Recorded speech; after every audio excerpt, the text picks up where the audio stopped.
Alright, this is the airfield I used to train on when I was doing a jungle type of flying. So I'm flying a 172. I really flew a 150 and a 152 on this. Actually, a 150 Aerobat? Yeah, that's it. Anyway, this is an airport called Praise God, and that's basically what you did when you take off and land on this field, which is basically just a hill in the middle of Kentucky. It's just a clearing. It had a kind of a dirt road on it. I don't see it on this, but this is the spot. In fact, it looks pretty much exactly like it. And it was all grass. And you had to watch out for deer. So we're gonna get up this hill.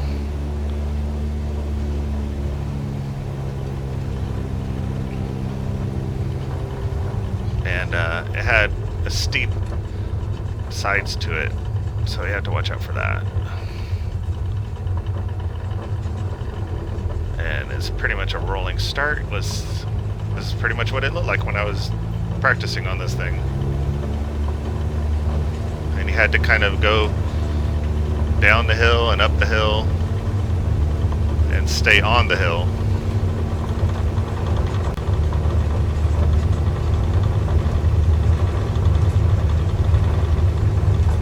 And it had 100-foot trees. Yeah, and then you had to follow this valley. You couldn't pick up so much airspeed. You couldn't lift off too high. But you had to approach Cessna 172 is type Cessna Skyhawk 5 miles northeast of 2 Kilo Yankee 5. Request flight following. Cessna 172 Huntington approach. Spot tree. I'm going to turn off my autopilot, or it's not my autopilot, Squawk but my Cessna 172. My helper here, because it gets kind of annoying because I'm not concentrating on this. Cessna 172 radar contact 4 miles northeast of 2 Kilo Yankee 5, 1,200 feet. Altimeter 29.92. Copy Cessna 172.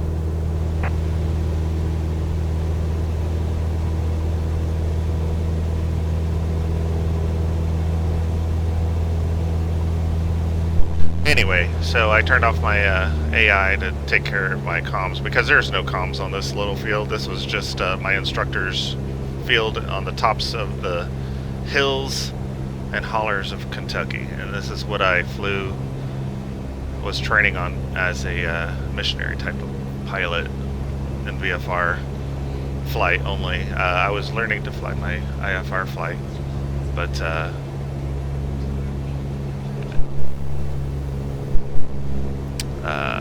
I just ran out of money to be able to continue my IFR flight. But this field doesn't exist anymore on the maps, but it until last year, I think, or at least 2 years, no, yeah, about last year, it was called 16 KY, Praise God. Alright, now I'm getting ready to get on my downwind leg here. I'm on my base leg at the moment. So I gotta get flaps down. I'm gonna take off my visibility on my yoke so I can just get around the cockpit. Alright, setting up for... I made a really rough landing earlier, so let's see if I can do better. Yeah, you barely see this thing. There it is. That little tiny green patch right there. Right there. Okay, I'm going to go ahead and get my flaps all down. And I would have to come in at my instructor said I would have to come in at a particular airspeed. And it's got a curve on it, so... And you got to avoid these 100-foot trees. 80 to 100-foot trees on each side. Okay, here we go. Right over to one. And you got to go between these two trees. Let's see. And... you got to touch down really nicely. Oh, that's much better. And yeah, you got to go over the hill they basically stop at the top of the hill. That's the way I flew this airstrip a few times. And this is what I was learning on how to fly all the time. I loved it. You can go all the way at the end, but so basically my instructor had this field, and he filled in part of the field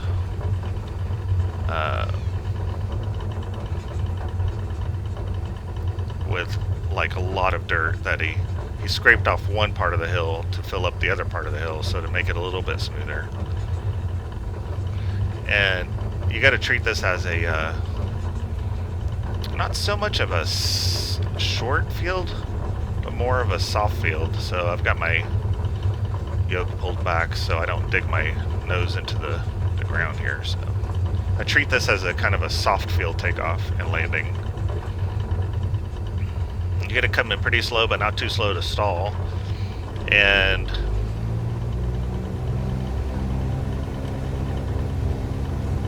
although it is kind of, it's almost like soft field landing and short field takeoff. So you've got two different ways of handling this airstrip.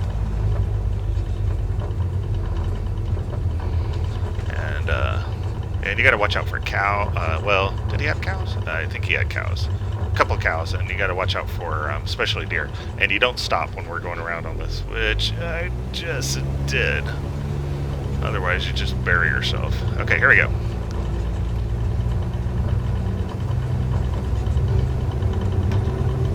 All right.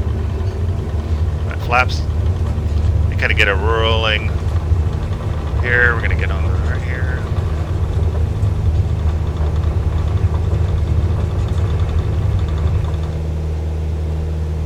And you just basically clear, and then you have to follow this valley a little bit, keeping your airspeed at and above 70. And then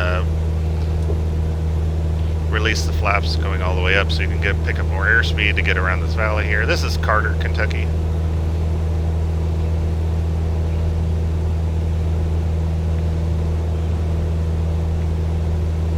Getting more used to these rudder pedals that I just bought, so that's been nice.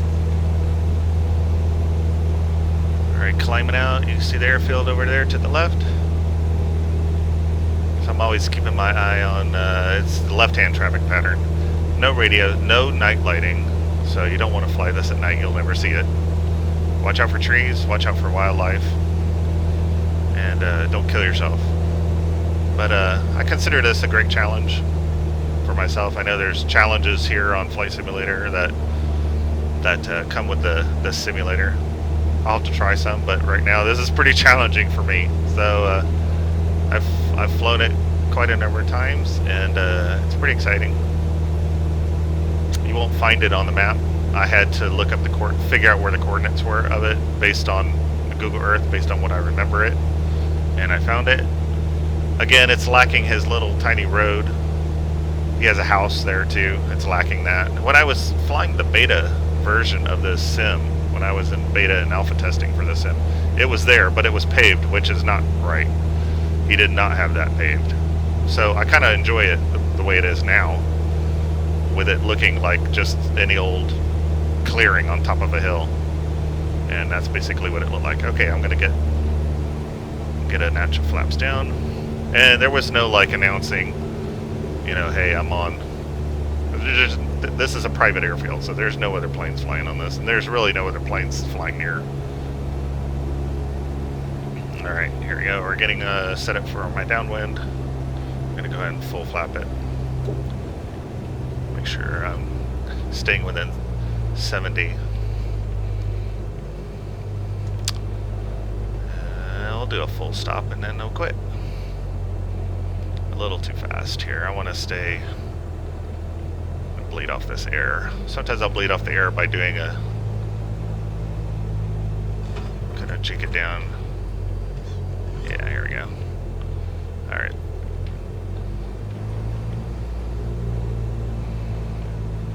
I'm gonna get over this trees and between the other ones. and stay on top of the hill. Okay, there you go. And you do kind of... Ow. Yeah, it was a little rough. I think I killed my gear. My other landing was better. And it is. It really is hard. And you want to end up on the top of the hill. That's where you want to end up on. You don't want to get down on the other side of that hill. It did sound pretty rough when I was doing it for real, but I don't know, it just somehow seems rougher. And his house was like right over here, and he had a little bit of a... He did pave a little bit where he had his plane stopped, but let's just go over here. This is where he would... I'll just kind of situate this plane over here. This is where his house was where that line of trees were. And then he would, and it really looked like this too. And it was a big old hill like this. Good enough. And then he had a tank of, oops, maybe I should get over here. Yeah, you had to kind of be careful of the plane rolling around. So you had to tie it down. So let's just put it right here. Yeah, so this is what the area looked like. And this is what this is how I used to fly for real. And I loved it, and I miss it. Maybe someday, I don't know. Okay, we'll go ahead and shut down here. Go ahead and get park brakes on so I can release the brakes. Here we go. Mixture out. Fuel cut off. Avionics off. Oh, nice. They give me a little logbook thing. Kind of cool. And then go ahead and shut down lights on and shut down my batteries. And yeah, that was and I forgot to put I forgot to put up the flaps. That's stupid of me. Anywho, so that's me flying around my old instructor's field where I used to was learning to be a bush pilot. All right, see ya later.